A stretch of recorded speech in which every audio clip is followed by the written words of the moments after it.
أهلا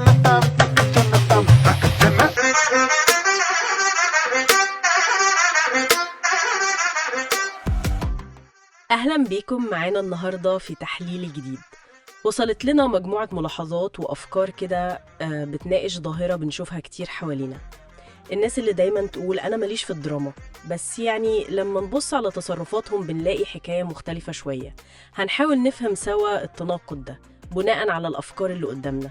في نقطة لافتة قوي في الملاحظات دي، اللي هي لما حد يبدأ كلام في قعدة صحاب مثلا ويقول بصوا يا جماعة أنا مش بحب الدراما والمشاكل خالص، بس للأمانة يعني لازم أحكي اللي حصل ده. بالظبط. والملاحظات دي بتلقط النقطة دي تحديداً. الجملة دي في أغلب الأحيان بتبقى زي مفتاح بيفتح باب سرد طويل ومفصل قوي، ممكن تفاصيله تبقى أكتر من مذكرات كاتب كبير يعني. الشخص هنا وحسب التحليل اللي بنبص عليه بيحاول يقدم نفسه كأنه وسيط محايد أو مجرد ناقل أمين للحقيقة. يقولك أنا هقول اللي شفته بالظبط، لكن في الواقع هو اللي اختار يبدأ الحكاية دي، هو اللي قرر يسلط عليها الضوء وسط كل الأحداث التانية، كأن الجملة دي هي الأكشن بتاع المسلسل. تمام. وفي نمط تاني كمان رصدته الملاحظات دي، يمكن أخطر شوية، اللي هو الشخص اللي بيشتغل من ورا الكواليس. تلاقيه يقول بهمس كده أنا ماليش دعوة خالص والله، بس أنا بقولك بس عشان تاخد بالك، أمانة بقى اوعى تقول إني قلت لك حاجة.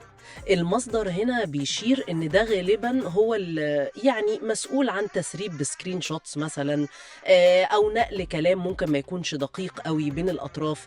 طب هل في تفسير في الملاحظات دي ليه الشخص ده بيعمل كده رغم كلامه إن هو مش بتاع دراما؟ التحليل هنا بيربط السلوك ده بالرغبة في التأثير في الأحداث، بس من غير ما يتحمل المسؤولية بشكل مباشر. الشخص ده زي ما المادة بتوصفه بيحول الشرارة الصغيرة لحريقة كبيرة. يعني ممكن مشكلة بسيطة تبدأ على جروب واتساب، وبسبب تدخلاته دي نلاقيها كبرت وبقت مثلا بوستات غامضة على فيسبوك أو ستوريز فيها تلميحات على انستجرام. الدراما هنا مش مباشرة، مش واضحة، لكنها بتكبر وبتتعقد بسبب الدور الخفي اللي بيلعبه الشخص ده، اللي هو ظاهريا بيقول أنا بره الموضوع خالص. هو أشبه يعني بمايسترو بيحرك الخيوط بس من ورا الستارة. فهمتك. والملاحظات كمان بتجيب سيرة نوع ثالث، اللي بيقدم نفسه كمراقب حساس للطاقات بقى وكده. ممكن يقول أنا حاسس فيه طاقة سلبية في المكان ده، وهو أصلا ممكن يكون شارك في خلقها. أو النوع اللي يعلن للكل يا جماعة أنا قررت أبعد عن أي حد بيعمل مشاكل الفترة دي، وبعدها تلاقيه أول واحد بيبعت يسأل على آخر التطورات. ها في أي جديد؟ إيه اللي حصل؟ عرفت حاجة؟ ابعت لي فوراً. كأنه مشترك في خدمة أخبار دراما VIP وخايف يفوتوا أي خبر. بالظبط. كلها أشكال مختلفة لنفس الظاهرة اللي بترصدها الملاحظات دي.